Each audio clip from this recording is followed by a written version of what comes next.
तर नमस्कार शेतकरी मित्रांनो, तुमचं मी या माझ्या मराठी लाईन चॅनलवर मनापासून स्वागत करतो. तर मंडळी, तुम्हाला तर माहीतच आहे, काल परवा येथे चालू असणारा माननीय मुख्यमंत्री एकनाथ शिंदे साहेबांचा कृषी स्नेहसंमेलन कार्यक्रमामध्ये त्यांनी 2-3 मोठ्या घोषणा केल्या. त्याचबरोबर त्यांनी नमो शेतकरी योजनेचा जो 4था हप्ता पेंडिंग पडला होता, तो देखील वितरित करून टाकला आहे. त्याचबरोबर माननीय मुख्यमंत्री एकनाथ शिंदे साहेबांनी ह्या देखील घोषणा केल्या आहेत, की आता लाडकी बहीण योजना झाली, आता लाडका भाऊ देखील योजना झाली.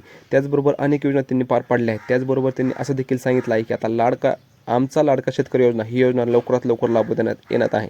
म्हणजे लवकरात लवकर ही योजना राबवणार आहेत. लाडका शेतकऱ्यांसाठी त्यांना देखील काहीतरी करायचं आहे. त्याचबरोबर त्यांनी ही योजना देखील ह्याची मोठी घोषणा केली आहे.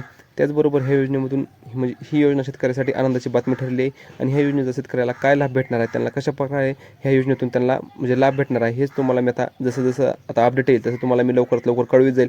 तर तुम्ही आमच्या चॅनलवर नवीन असाल मंडळी, तर आमच्या चॅनलला सबस्क्राईब करून ठेवा. असेच नवीन आणि माहितीपूर्ण व्हिडिओ मंडळी मी तुमच्यासाठी घेऊन येत असतो. चला तर मंडळी, भेटूया मग पुढच्या व्हिडिओमध्ये.